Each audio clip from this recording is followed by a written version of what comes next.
Have you ever slipped into bed at night only to have your partner pull away from your ice-cold feet?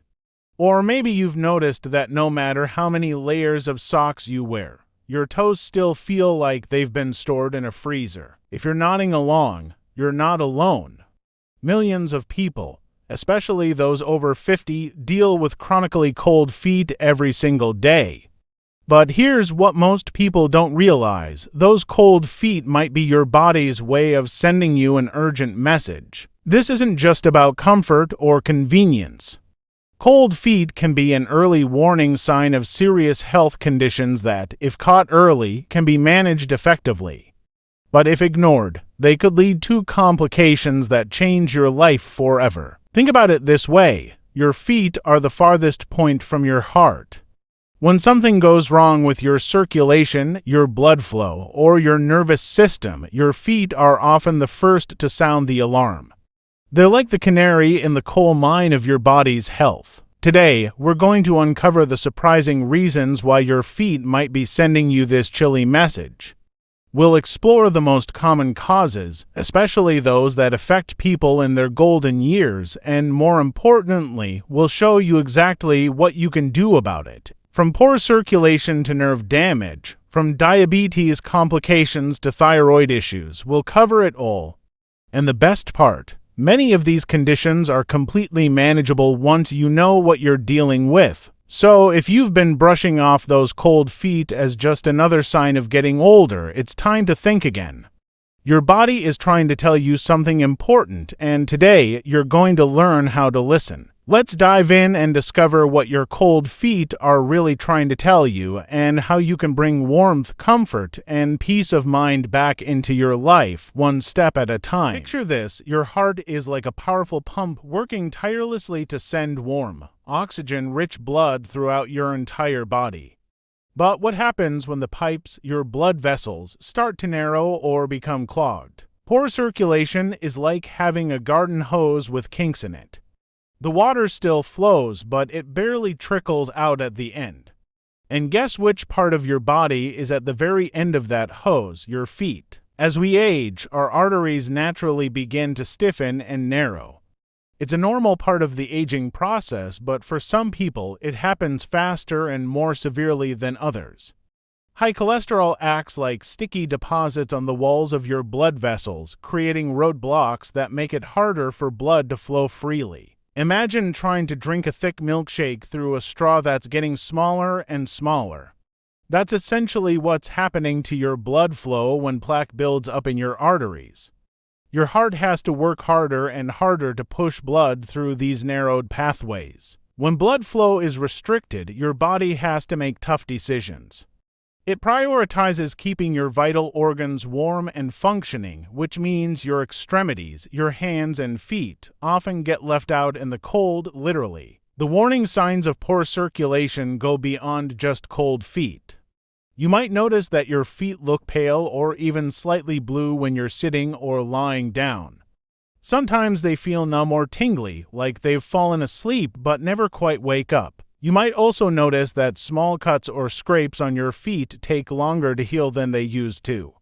This happens because healing requires good blood flow to deliver nutrients and oxygen to damaged tissue. Some people describe a cramping sensation in their legs when they walk, especially up hills or stairs. This is called claudication, and it's your muscles crying out for more oxygen-rich blood. Here's the thing that many people don't realize. Poor circulation isn't just an inconvenience. It's a warning sign that your cardiovascular system needs attention. The same process that's making your feet cold could be affecting blood flow to your heart, your brain, and other vital organs. The good news is that circulation problems often respond well to lifestyle changes and medical treatment when caught early. Now, here's where things get tricky. What if your feet feel cold, but when you touch them, they're actually warm? Or what if they feel cold and burning at the same time? This confusing mix of sensations might mean you're dealing with something called peripheral neuropathy. Think of your nervous system as your body's electrical wiring. Just like the wiring in your house, these nerves carry important messages back and forth between your brain and every part of your body. When this wiring gets damaged, the messages get scrambled. Peripheral neuropathy is surprisingly common, especially as we get older. It affects the nerves in your hands and feet first because these are the longest nerves in your body and they're the most vulnerable to damage. Here's what makes nerve damage so sneaky. It often starts gradually. You might first notice that your feet feel a little different, maybe slightly numb or tingly. You might dismiss it as your foot falling asleep or sitting in an awkward position too long. But as the condition progresses, those mixed signals become more pronounced. Your brain might interpret perfectly normal temperatures as cold, or it might not register temperature correctly at all. Some people describe it as wearing invisible socks all the time or walking on cotton balls. The burning sensation that often accompanies the cold feeling is particularly frustrating. It's your damaged nerves sending false alarm signals to your brain. It's like having a smoke detector that goes off when you make toast. There's a signal, but it's not accurate. This nerve damage doesn't just affect how your feet feel. It can also impact your balance and coordination. When your brain can't get accurate information about where your feet are and what they're touching, you become more prone to falls and injuries. Many people with peripheral neuropathy report feeling unsteady on their feet, especially in the dark or when walking on uneven surfaces. This happens because your brain relies on nerve signals from your feet to help maintain balance and spatial awareness. The causes of peripheral neuropathy are varied.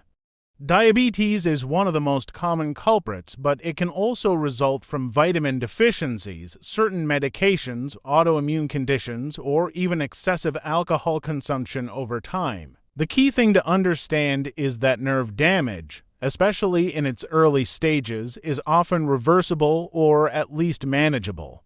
But the longer it goes untreated, the more permanent the damage becomes. If you have diabetes, those cold feet could be telling a much more serious story.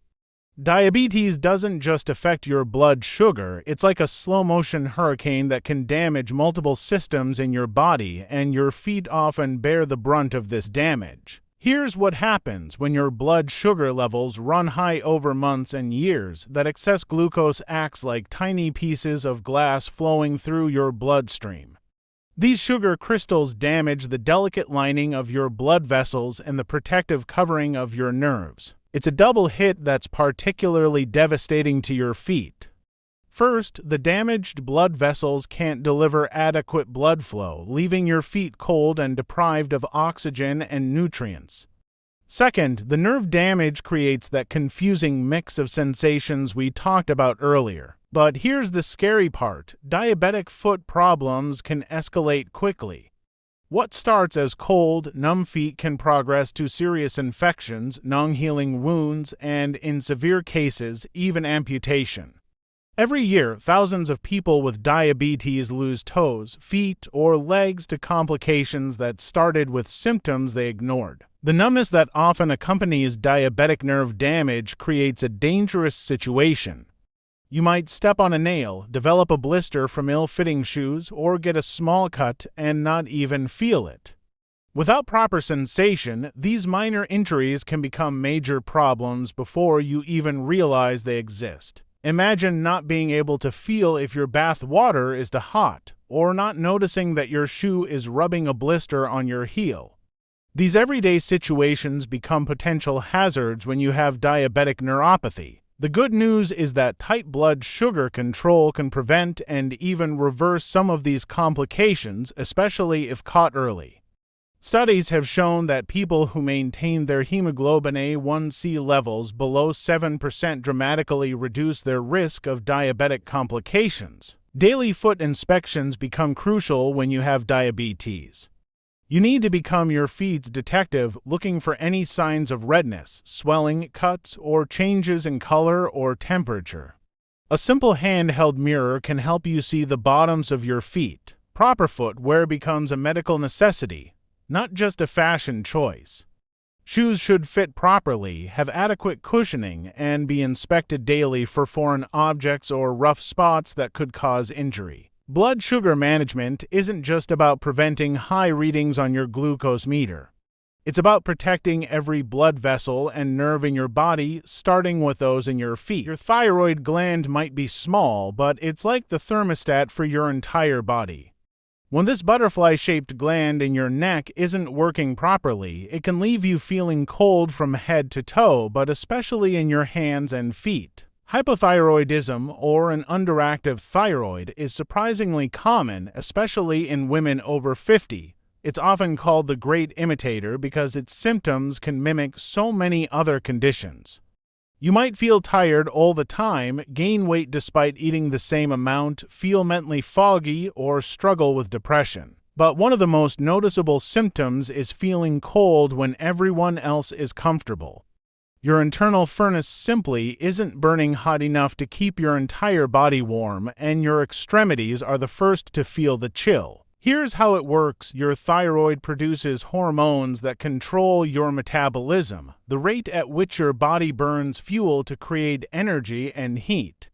When your thyroid is sluggish, your metabolism slows down like a fire that's running out of oxygen. This slowdown affects your circulation too. Your heart rate decreases, your blood pressure may drop, and the blood flow to your hands and feet becomes sluggish. It's like turning down the speed on a water pump. Less blood reaches the far corners of your body. Many people with hypothyroidism describe their cold feet as feeling like they're made of ice, even under warm blankets. They might wear socks to bed, pile on extra covers, or soak their feet in warm water just to get comfortable enough to sleep. The frustrating thing about thyroid problems is that they often develop gradually. You might attribute your symptoms to stress, aging, or just being run down. Many people struggle with these symptoms for months or even years before getting a proper diagnosis. Women are particularly susceptible to thyroid problems, especially after menopause when hormonal changes can trigger or worsen thyroid dysfunction. Family history also plays a role. If your mother or sister had thyroid problems, your risk is higher. The good news is that hypothyroidism is easily diagnosed with a simple blood test that measures your thyroid-stimulating hormone levels. And once diagnosed, it's usually very treatable with daily medication that replaces the hormones your thyroid isn't producing. Most people start feeling better within a few weeks of starting treatment. Their energy returns, the mental fog lifts, and yes, their feet start to warm up. It's like someone turned the thermostat back up to a comfortable setting. Regular monitoring is important because thyroid medication needs may change over time, especially as you age or if you develop other health conditions. Imagine trying to heat your home with a furnace that's only getting half the oxygen it needs. The flames would be weak, the heat output would be poor, and the farthest rooms would be the coldest. That's essentially what happens to your body when you have anemia. Anemia means your blood doesn't have enough healthy red blood cells, or your red blood cells don't contain enough hemoglobin, the iron-rich protein that carries oxygen throughout your body. Without adequate oxygen delivery, your body struggles to maintain normal temperature, especially in your extremities. There are several types of anemia, but iron deficiency anemia is the most common, especially in older adults. Iron is like the key ingredient in your body's oxygen delivery system. Without enough iron, your red blood cells can't carry oxygen efficiently. The symptoms of anemia often develop gradually, which is why many people don't realize they have it.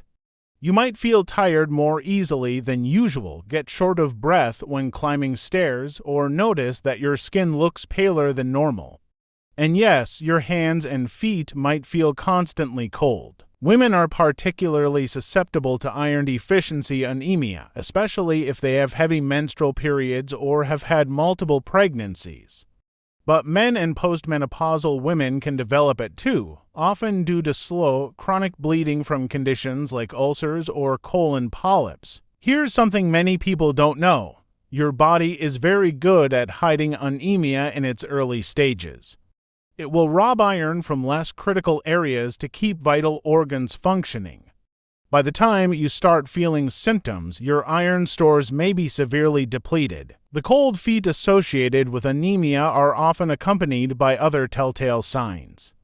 Your fingernails might become brittle or develop unusual shapes.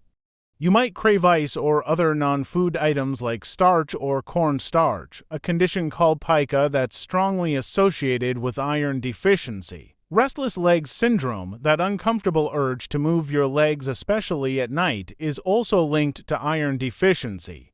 Many people find that their restless legs improve when their anemia is treated. The diagnosis of anemia requires blood tests that measure not just your red blood cell count, but also your hemoglobin levels, hematocrit, and iron studies.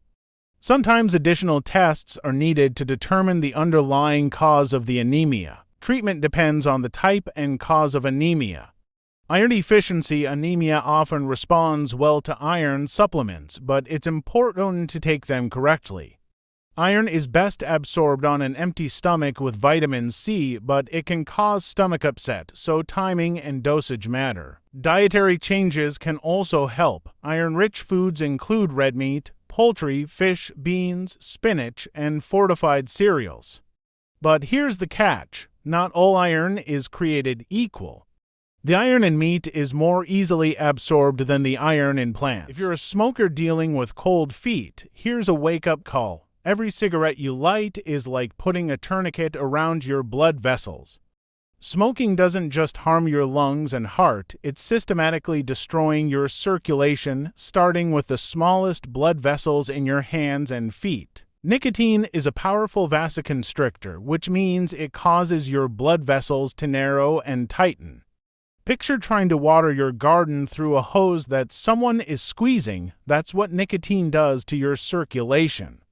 The effect happens within minutes of smoking and can last for hours. But the damage goes far beyond the immediate effects of nicotine. The thousands of chemicals in cigarette smoke cause chronic inflammation in your blood vessels. Over time, this inflammation leads to the formation of scar tissue and plaque buildup, permanently narrowing your arteries and reducing blood flow. Carbon monoxide, the same deadly gas that comes from car exhaust, is present in cigarette smoke. When you inhale it, it binds to your red blood cells more readily than oxygen does, effectively reducing your blood's ability to carry oxygen to your tissues. It's like your blood is carrying empty boxes instead of the oxygen your feet need to stay warm. The combination of reduced blood flow and decreased oxygen carrying capacity creates a perfect storm for cold feet. Many smokers describe their feet as feeling constantly cold and sometimes numb or tingly, especially during colder months or when they're stressed. Here's the really scary part: smoking accelerates the aging of your blood vessels by decades.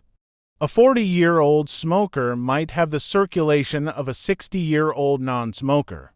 The damage is often irreversible, but the good news is that further damage can be prevented by quitting. Even if you've been smoking for years or decades, your circulation can begin to improve within just weeks of quitting.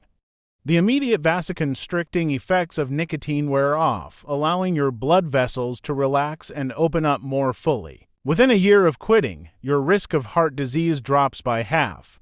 Within 2 to 5 years, your risk of stroke drops to that of a non-smoker.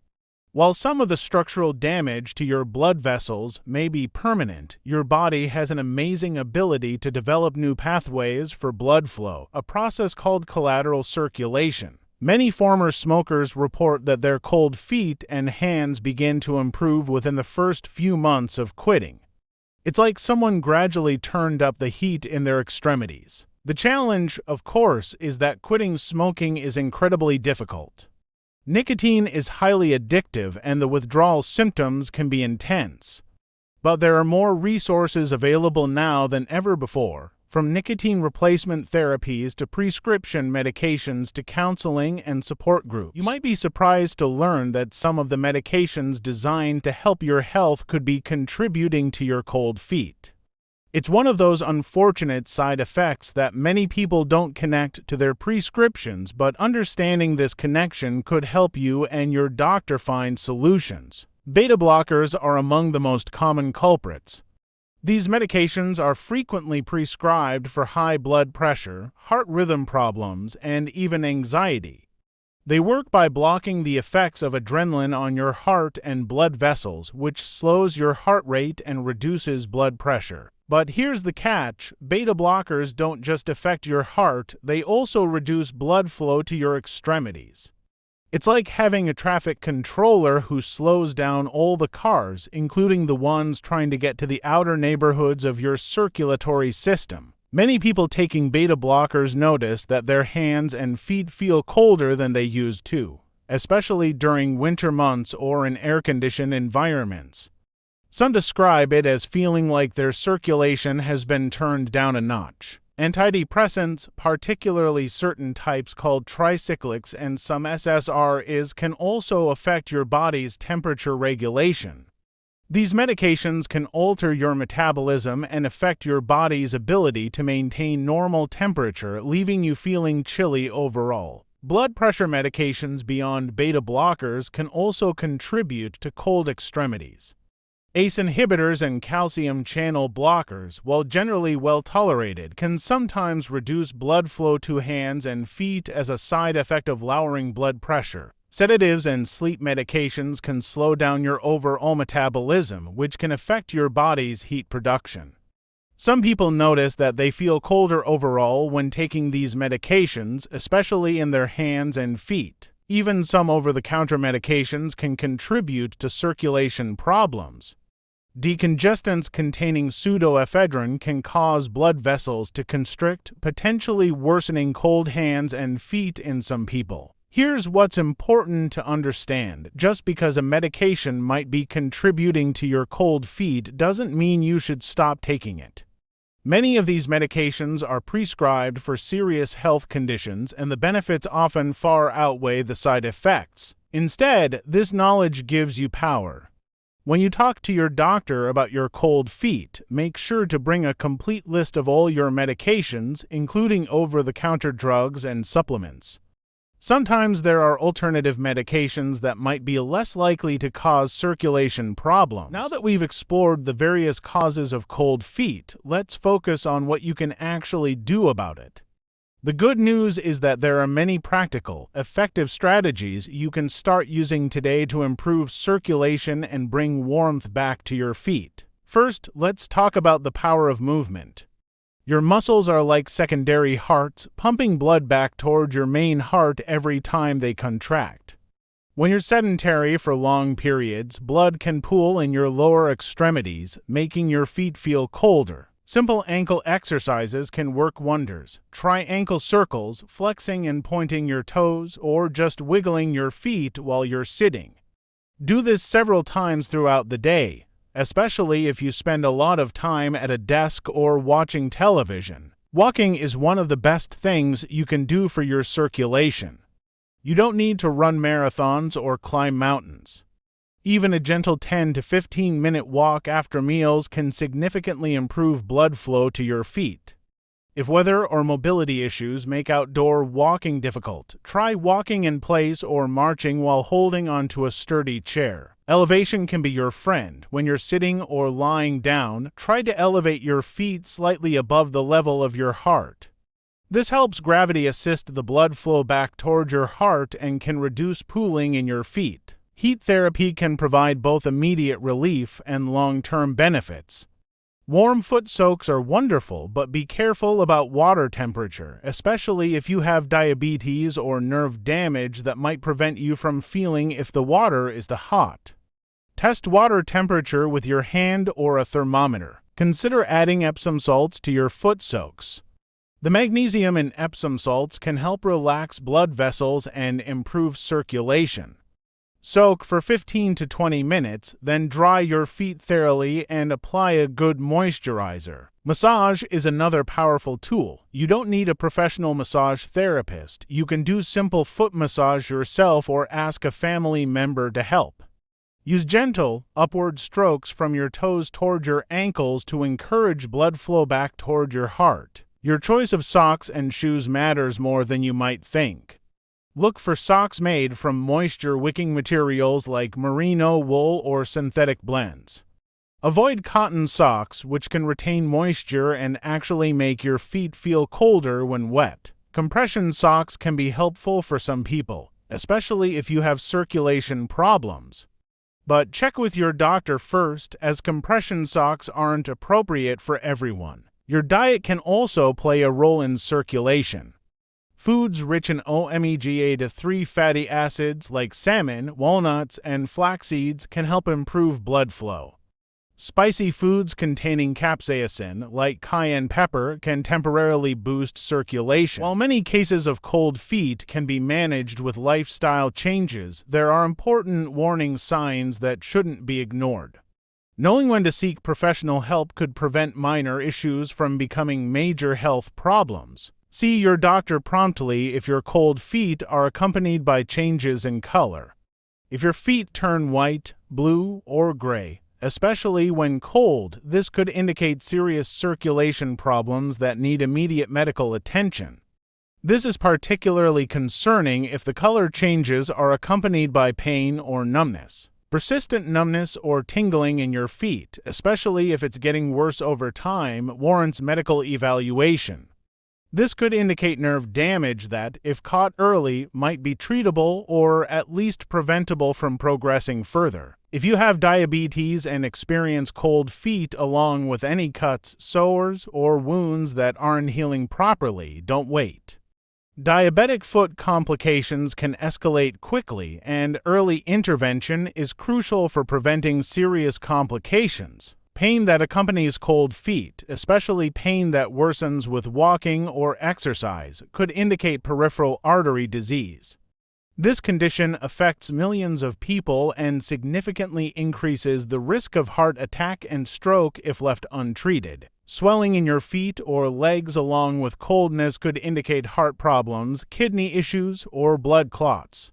Any sudden onset of these symptoms, especially if accompanied by shortness of breath or chest pain, requires immediate medical attention. If your cold feet are interfering with your sleep, daily activities, or overall quality of life, it's time to talk to a healthcare provider. You shouldn't have to suffer through constant discomfort, and there are treatments available that can help. People over 60, especially those with diabetes, heart disease, or a history of smoking, should be particularly vigilant about foot problems. What might seem like a minor issue in a younger person could be a sign of something more serious in an older adult with risk factors. When you see your doctor, come prepared. Keep a symptom diary for a week or two before your appointment, noting when your feet feel coldest, what makes them better or worse, and any other symptoms you experience. Bring a complete list of all your medications, including over-the-counter drugs and supplements. Sometimes the solution is as simple as adjusting a medication or its timing. Don't minimize your symptoms or assume they're just part of getting older.